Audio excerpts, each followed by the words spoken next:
Movie के starting scene में हमें एक लड़का दिखाया जाता है जिसका नाम होता है मैक्स और वो एक फाइटर था। मैक्स की कोई फैमिली नहीं थी क्योंकि जब जमीन तबाह हुई थी तब उसकी फैमिली मारी गई, तो इसीलिए वो अकेला ही इस बंजर जमीन पर सरवाइव कर रहा है। मैक्स देखता है कि वहाँ पर कुछ गाड़ियां हैं जो कि उसी की तरफ आ रही हैं। फिर मैक्स उन लोगों से बचने के लिए अपनी गाड़ी में बैठकर वहाँ से भाग रहा होता है, मगर थोड़ी दूर जाते ही वो लोग मैक्स को पकड़ लेते हैं। फिर वो मैक्स को कैदी बनाकर अपने साथ एक जगह पर ले जा रहे होते हैं। जिन लोगों ने मैक्स को पकड़ा था असल में वो एक बहुत ही जालिम इंसान की आर्मी थी और वो इस मूवी का विलन है और उसका नाम इमोर्टन जो है। असल में जब जमीन और उस पर बसने वाले इंसानों का खात्मा हुआ तो उसके बाद ना तो इस दुनिया में कोई गवर्नमेंट रही और ना ही कोई सिस्टम। लोगों के पास कोई डिसिप्लिन नहीं था, बल्कि वो जानवरों की तरह ही जिंदगी गुजार रहे थे। लेकिन जो इमोर्टन जो होता है उसके पास सारी सहूलतें होती हैं, जैसे कि खाना, पानी, फ्यूल, वो सब कुछ जो जिंदगी गुजारने के लिए जरूरी होता है। और वहाँ का सारा सिस्टम इमोर्टन जो के अंडर ही चल रहा था। इमोर्टन की जो आर्मी थी वो भी उसी के लिए ही लड़ती थी।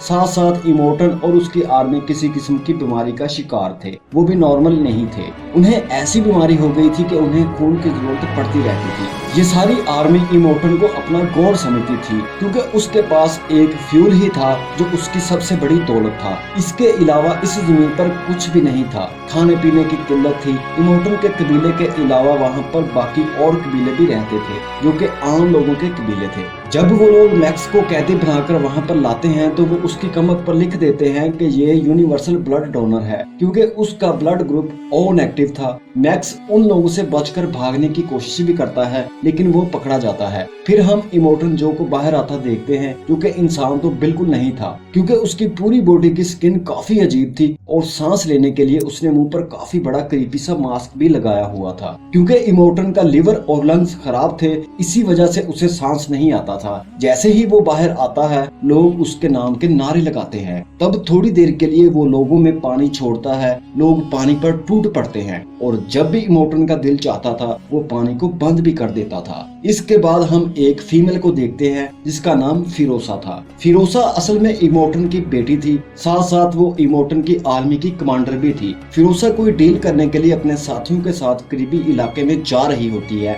क्योंकि काफी कुछ बदल चुका था और सरवाइव करना मुश्किल हो रहा था। उन लोगों ने अपनी गाड़ियों को जंग के लिए ही डिजाइन किया हुआ था। फिरोसा जो कि एक टैंक ट्रक चला रही होती है, उसके बाकी साथी उसे फॉलो कर रहे थे। प्लान के मुताबिक जहां फिरोसा ने जाना था वहां पर तो नहीं जाती बल्कि अपना रास्ता बदल लेती है। इमोर्टन देख लेता है कि फिरोसा अपना रास्ता बदल चुकी है। उसे अपनी बेटी फिरोसा पर शक होने लगता है, इसीलिए वो एक चैम्बर में जाता है। वहां पर जमीन पर लिखा होता है कि तुम्हारे बेटे वॉर लीडर नहीं बनेंगे। दरअसल इमोर्टन की 4 बीवियां थी क्योंकि इमोर्टन अपनी नस्ल बढ़ाना चाहता था और उन्हें फाइटर बनाना चाहता था। लेकिन फिरोसा इमोर्टन की बीवियों को भी अपने साथ कहीं ले जा रही होती है। उसके बाद इमोर्टन अपनी आर्मी को एक्टिवेट कर देता है क्योंकि इमोर्टन को यकीन हो चुका था कि फिरोसा बगावत पर उतर आई है। इमोर्टन की जो आर्मी थी वो उसके लिए लड़ने मरने को तैयार रहती थी। इमोर्टन की आर्मी में जो सबसे ज्यादा इमोर्टन को मानता था उसका नाम न्यूक्स था। न्यूक्स को भी वो खून वाली बीमारी थी।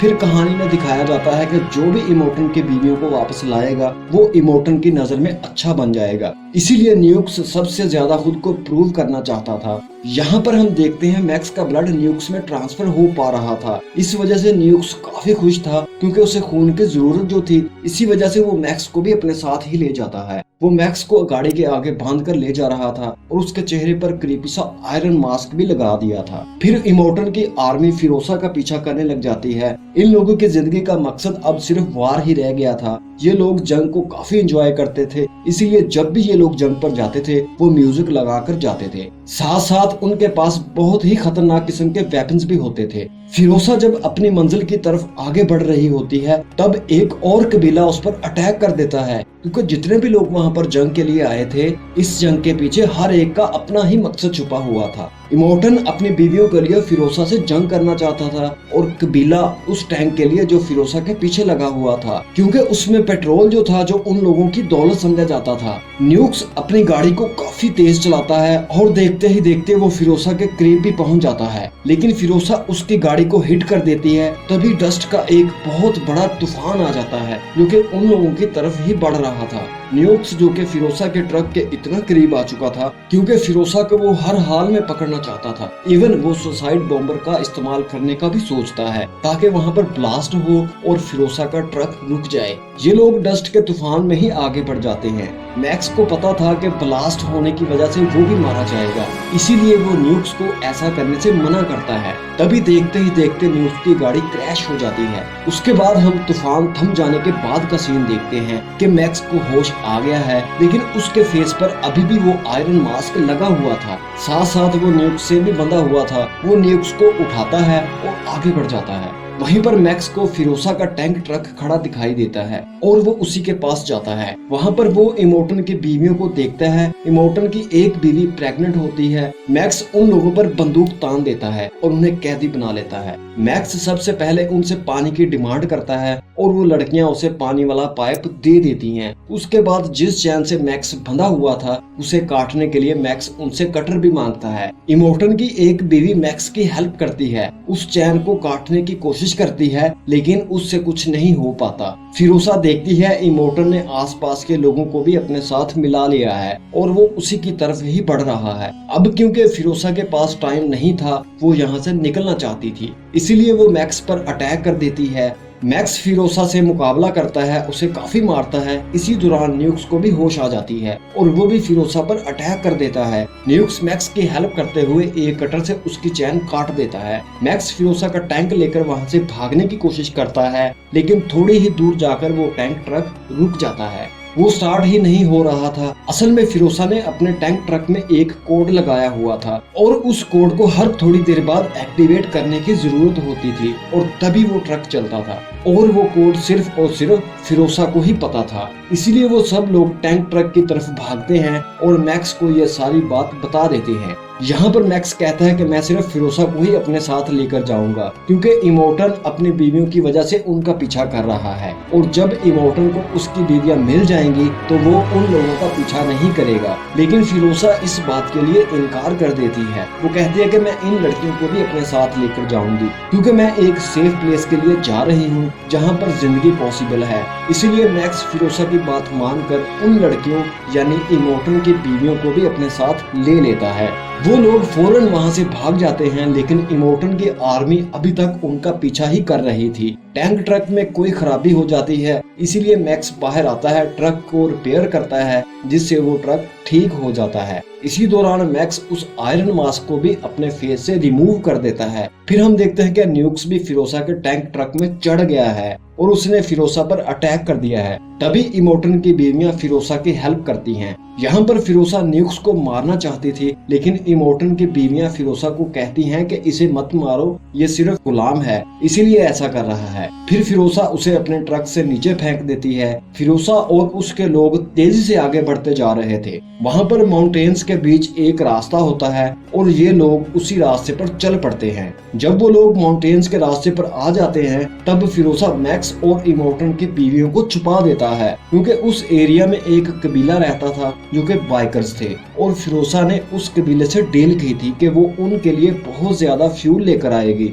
बदले में वो लोग फिरोसा को यहाँ से सही सलामत जाने देंगे और वो माउंटेन के एंड पर ब्लास्ट कर देंगे ताकि इमोर्टन और उसकी आर्मी के लिए रास्ता बंद हो जाए। लेकिन जब वो बाइकर्स का कबीला ये देखता है कि इमोर्टन की इतनी बड़ी आर्मी आ रही है तो वो फिरोसा पर गुस्सा करते हैं। वो फिरोसा को कहते हैं हमने सोचा था कि थोड़े से लोग होंगे, लेकिन ये तो बहुत बड़ी आर्मी है। अब फिरोसा को अपनी डील यहाँ पर खतरे में पड़ती हुई नजर आ रही थी, इसीलिए वो मैक्स को पहले ही सब कुछ बता चुकी थी कि आगे क्या करना है और उसने मैक्स को वो सीक्रेट कोड भी बता दिया था। जब फिरोसा को खतरा महसूस होता है तो वो मैक्स को इशारा करती है कि वो वहाँ से भाग जाए। मैक्स बिल्कुल ऐसा ही करता है। वो टैंक ट्रक को लेकर वहाँ से भाग रहा होता है। जो बाइकर्स का कबीला होता है वो भी वहाँ पर ब्लास्ट कर रहे होते हैं क्योंकि उन्हें अंदाजा हो चुका था कि इमोर्टन और उसके साथी उनके एरिया में एंटर होने वाले हैं। फिरोसा अपने टैंक ट्रक पर चढ़ने की कोशिश करती है, लेकिन एक बाइकर उस पर अटैक कर देता है, लेकिन फिर भी किसी तरह फिरोसा बच जाती है।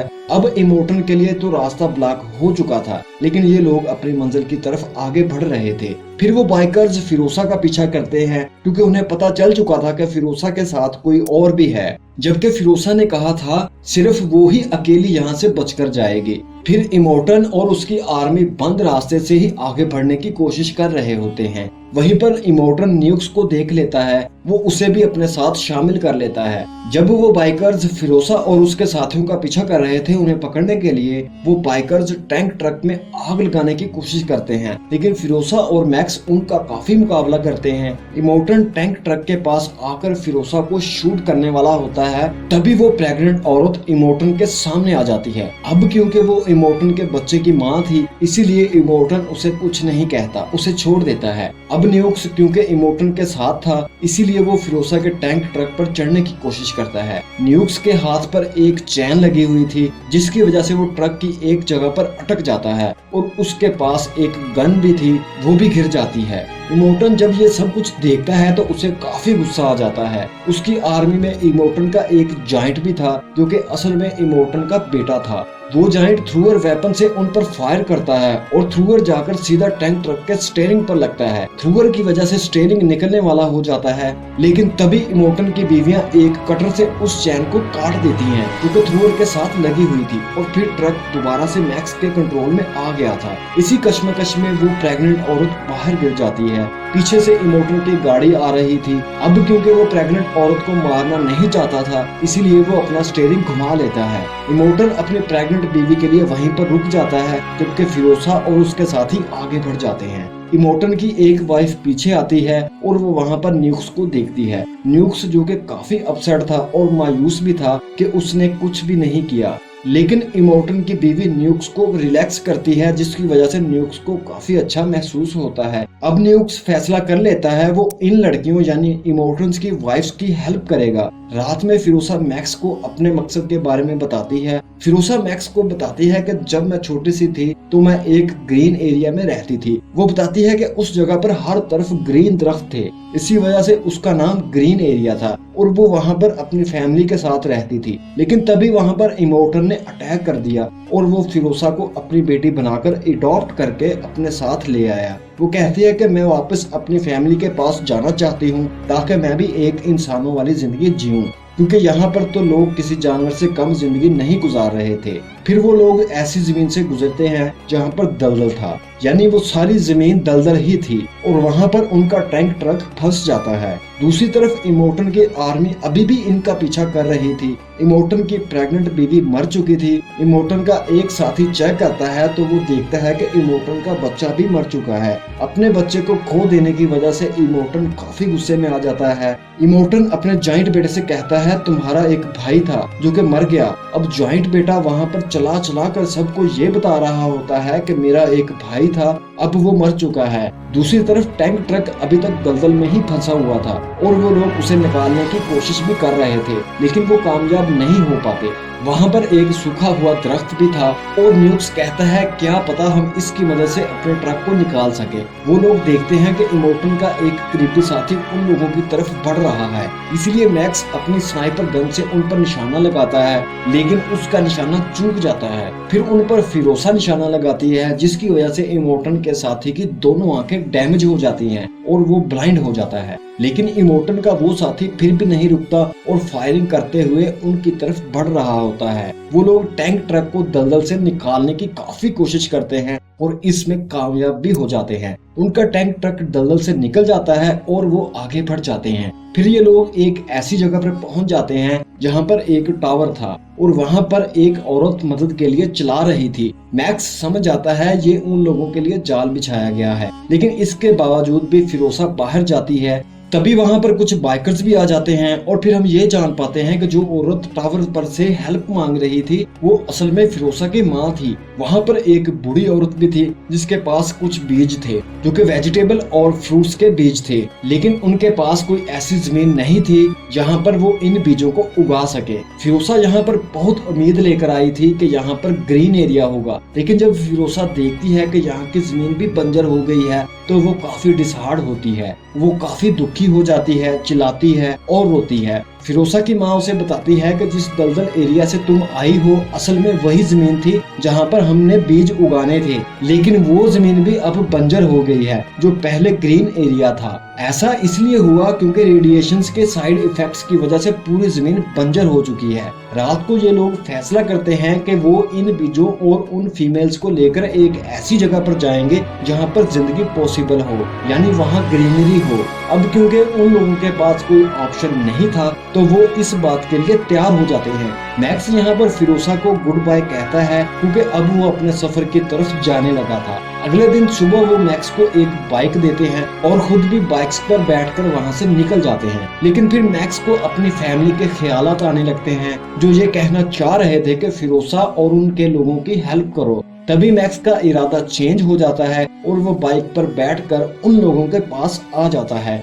मैक्स फिरोसा को समझाता है कि अगर तुम नई जिंदगी की स्टार्ट लेना चाहती हो, ग्रीन एरिया को ढूंढ रही हो, तो तुम वापस उसी जगह पर चली जाओ जहां से तुम आई हो। लेकिन वहां पर तो इन लोगों को इमोर्टन की वजह से खतरा था, लेकिन फिर भी फिरोसा मैक्स की बातों पर यकीन करके इस बात के लिए एग्री हो जाती है। वो वापस उसी रास्ते पर चल देती है जहां से वो आए थे, यानी इमोर्टन के एरिया से। इमोर्टन को जब ये बात पता चलती है कि फिरोसा और वो लोग वापस जा रहे हैं तो वो एक बार फिर से उनका पीछा करने लग जाता है। फिर जहां इन लोगों के दरमियान जंग छिड़ जाती है, इसी दौरान मैक्स इमोर्टन को मारने की कोशिश करता है और वो बूढ़ी औरत भी मारी जाती है जिसके पास बीज थे।